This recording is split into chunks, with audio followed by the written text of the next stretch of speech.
Hello everyone, Shrimati मोहरी देवी Tapadia girls college के YouTube channel में आपका फिर से स्वागत है। पिछले वीडियो में हमने हेपेटाइटिस ए के बारे में पढ़ा था और हम पढ़ रहे हैं वैसे माइक्रो ऑर्गेनिज्म के बारे में, बेसिकली जो डिजीज़ कॉज करते हैं या फिर पैथोजेनिक नेचर के होते हैं।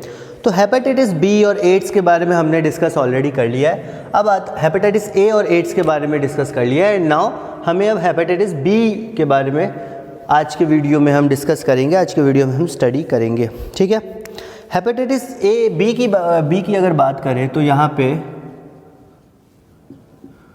जो कॉजेटिव एजेंट होता है, मतलब जिसके कारण जो ये बीमारी होती है, उसको अपन बोलते हैं HBV, that means hepatitis B virus.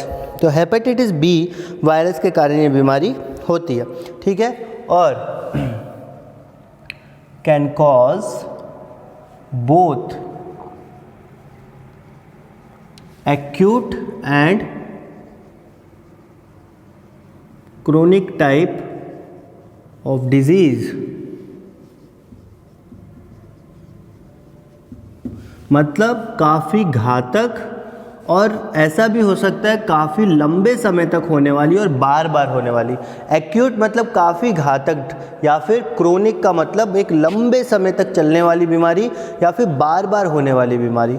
तो इस तरह से ये एक्यूट डिजीज़ भी हो सकती है, बहुत घातक डिजीज़ भी हो सकती है, और क्रोनिक डिजीज़ भी हो सकती है कि किसी पर्सन में एक बहुत लंबे समय तक ये एक्सटेंड करे या फिर उस पर्सन को बार बार इन्फेक्ट करे।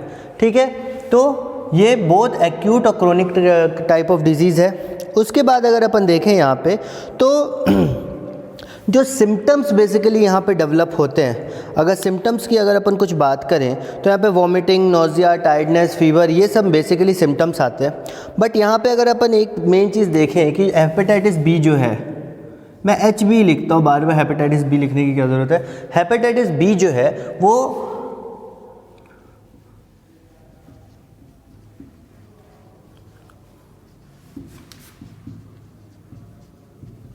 किसी को टच करने से नहीं फैलता, ये फिज़िकल ट्रांसमिशन नहीं होता है इसका।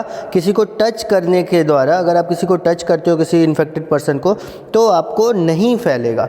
ये जो फैलता है बेसिकली किससे फैलता है?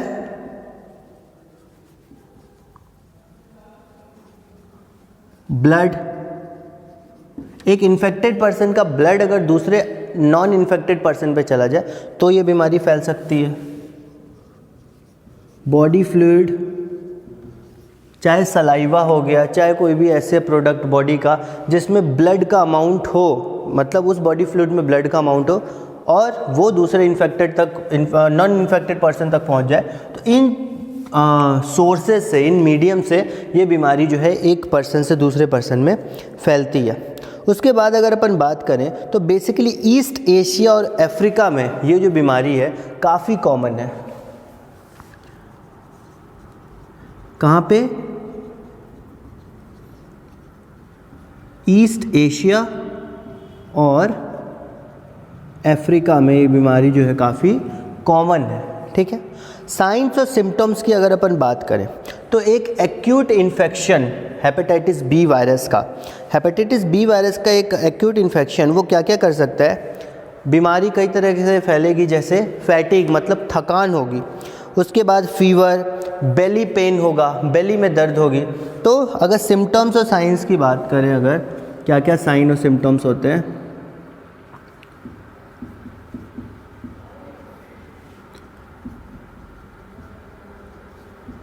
थकान होगी, बेली पेन होगा, उसके बाद फैटिग होगा, बेली पेन होगा, उसके बाद यहाँ पे वेट लॉस हो सकता है,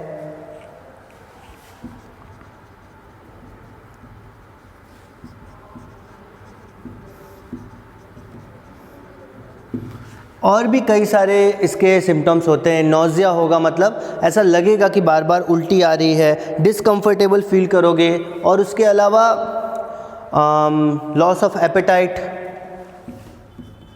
मतलब भूख ना लगना, लॉस ऑफ एपेटाइट, ये सारी चीज़ें, ये सारे लक्षण दिख सकते हैं। उसके अलावा अगर अपन आगे देखें तो कई बार या क्रोनिक इन्फेक्शन जो होता है, ये जो क्रोनिक टाइप का होता है, ये एक लंबे समय तक एसिम्टोमेटिक रहता है। मतलब किसी भी पर्सन में जब ये क्रोनिक टाइप का डिजीज़ होता है हेपेटाइटिस बी वायरस का, तो लंबे समय तक इसके कोई भी सिम्टम्स नहीं नज़र आते हैं, किसी भी प्रकार के यहाँ पे सिम्टम्स नहीं नज़र आते हैं। ठीक है, उसके बाद आगे अपन देखें तो इस टाइप की जो डिज़ीज़ है,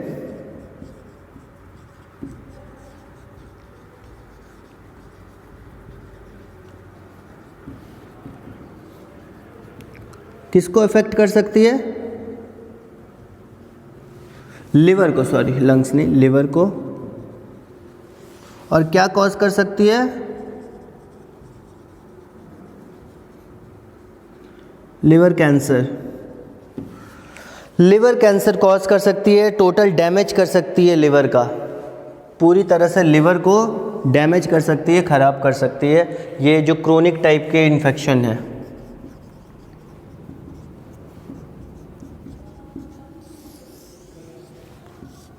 क्रोनिक टाइप की जो हेपेटाइटिस बी वायरस की इन्फेक्शन है वो एक तरह से डिजीज़ कॉज करती है और लिवर में बहुत लंबे समय तक प्रभाव डालती है और लिवर को पूरी तरह से अफेक्ट कर सकती है, ख़राब कर सकती है, कैंसर कॉज कर सकती है। ठीक है, उसके आगे अपन अगर इसके ट्रांसमिशन के बारे में देखें, ट्रांसमिशन मतलब किस तरह से ये फैलता है। ट्रांसमिशन की अगर अपन बात करें तो कहाँ कहाँ संभावना है हेपेटाइटिस बी वायरस के फैलने की, उसके बारे में थोड़ा अपन देखते हैं।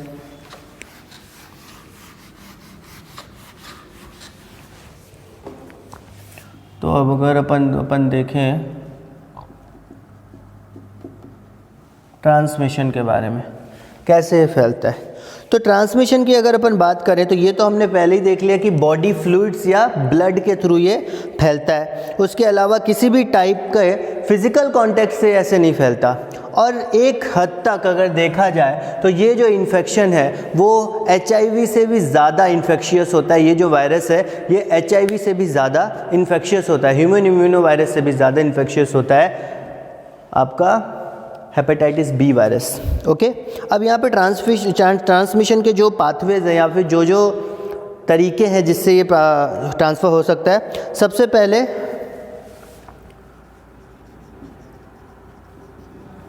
मदर टू बेबी, प्रेगनेंसी के दौरान या फिर डिलीवरी के दौरान बच्चे में फैल सकता है अगर मदर को हेपेटाइटिस बी इन्फेक्शन है तो mother to child during pregnancy और डिलीवरी।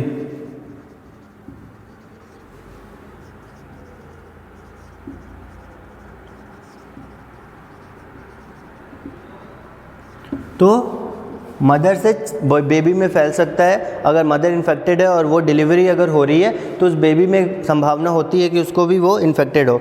उसके बाद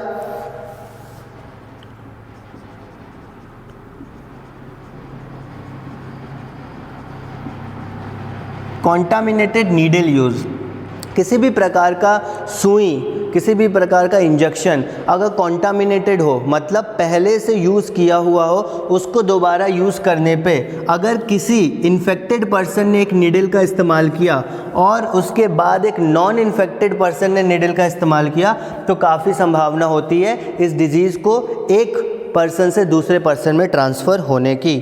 ठीक है, तीसरी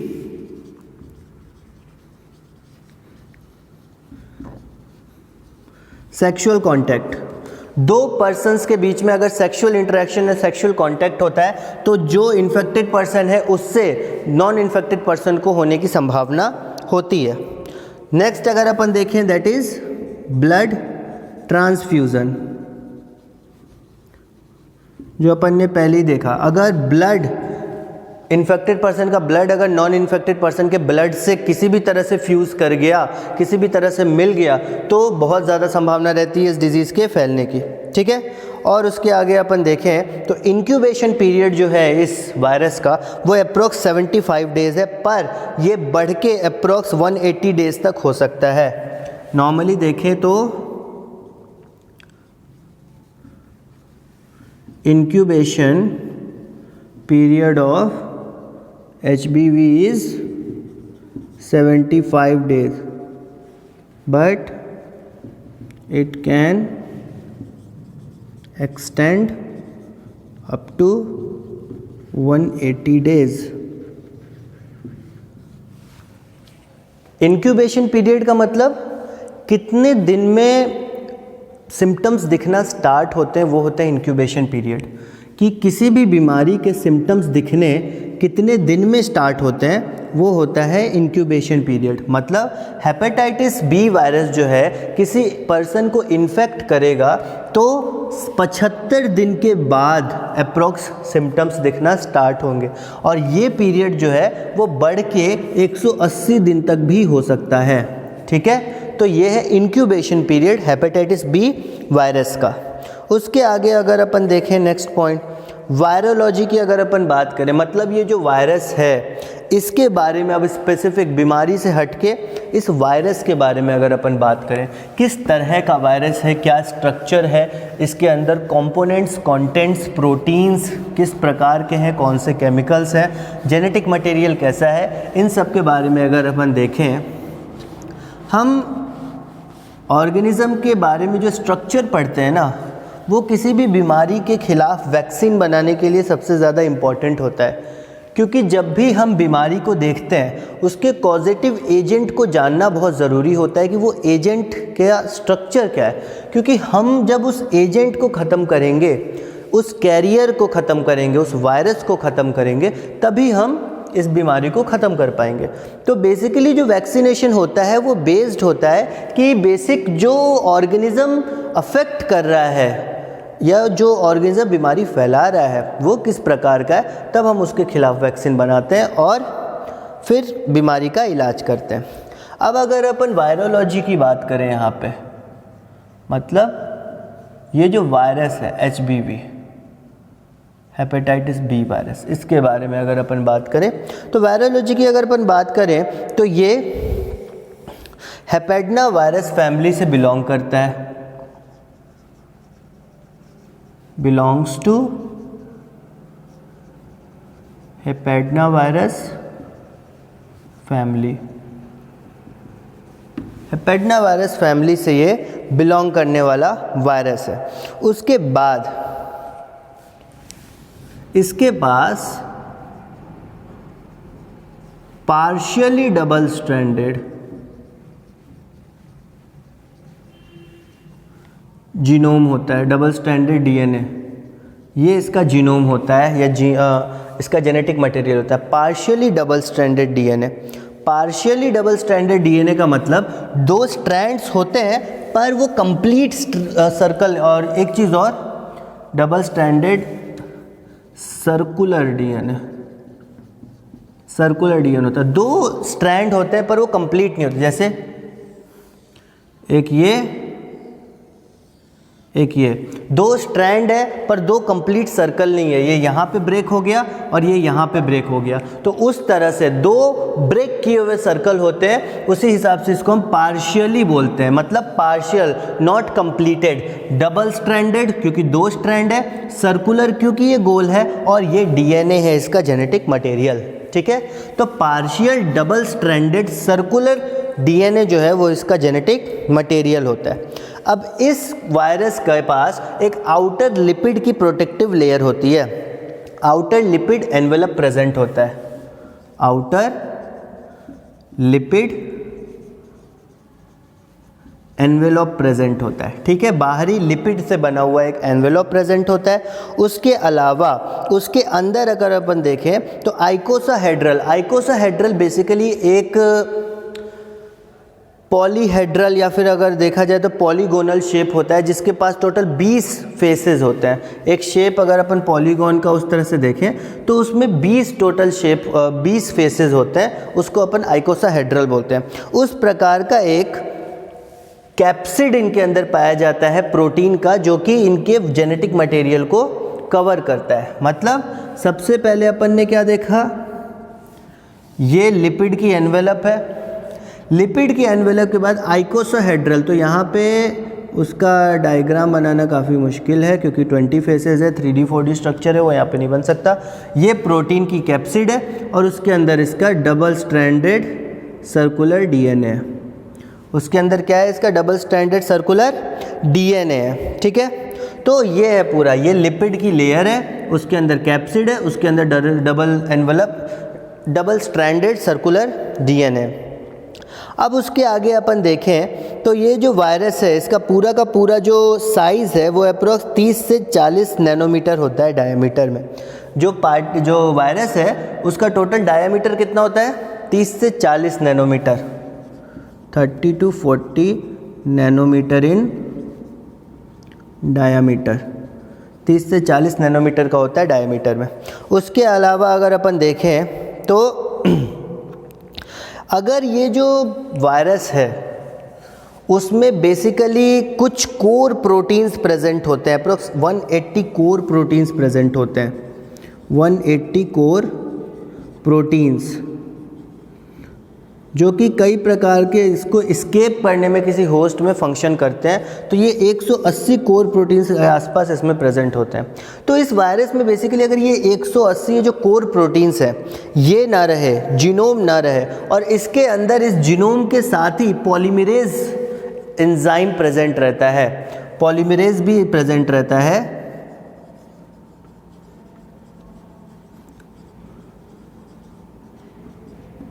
कैप्सिड में। तो कैप्सिड के अंदर ये पॉलीमरेज एंजाइम प्रेजेंट रहता है जो कि रेप्लिकेट करवाता है इसको।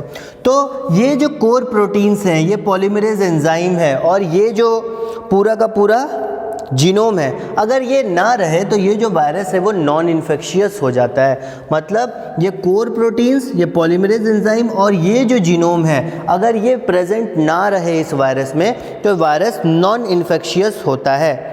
ठीक है। और जीनोम की अगर अपन बात करें तो कुछ तो अपन ने देख लिया कि सर्कुलर टाइप का होता है, और सर्कुलर टाइप का होने के बाद यहाँ पे दो जो ये स्ट्रैंड है डीएनए के, एक को अपन प्लस स्ट्रैंड बोलते हैं और एक को अपन बोलते हैं माइनस स्ट्रैंड। ठीक है, एक को प्लस स्ट्रैंड बोलते हैं और एक को माइनस स्ट्रैंड बोलते हैं, और दोनों के दोनों जो स्ट्रैंड है वो कंप्लीटली क्लोज्ड नहीं रहते हैं। Both strands are not completely closed, वो पार्शियली ओपन रहते हैं। इस कारण से हम इनको क्या बोलते हैं? Partially double stranded circular DNA. ठीक है, ये था टोटल हेपेटाइटिस बी की वायरोलॉजी और इंट्रोडक्शन के बारे में कि इनके पास जो डीएनए है वो सर्कुलर डीएनए है। सबसे पहले इनके पास क्या है? एक लिपिड की एनवेलप है, उसके बाद एक आइकोसाहेड्रल मतलब 20 फेसेस वाला उस तरह के शेप वाला 3D शेप वाला एक कैप्सिड का प्रोटीन का कवरिंग लेयर है जो कि प्रोटेक्शन प्रोवाइड करता है इनके partially double stranded circular DNA genetic material को प्रोटेक्शन प्रोवाइड करता है। इस कैप्सिड के अंदर पॉलीमरेज एंजाइम भी पाया जाता है जो कि रेप्लिकेशन में हर वर्क करता है। उसके अलावा 180 के आसपास कोर प्रोटीन्स जो है वो इसके अंदर पाए जाते हैं।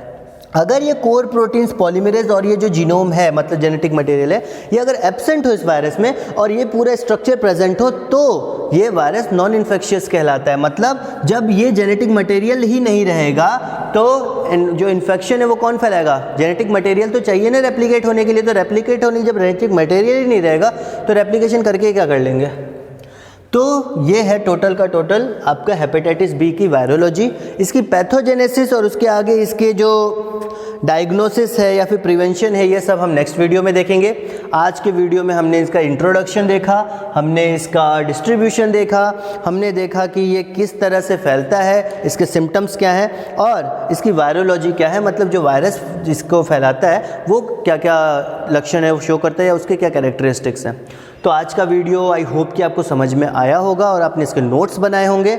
और अगर ये वीडियो पसंद आया हो इसको लाइक कीजिए, शेयर कीजिए और हमारे चैनल को सब्सक्राइब कीजिए। मिलते हैं नेक्स्ट वीडियो में नए टॉपिक के साथ। Thank you very much.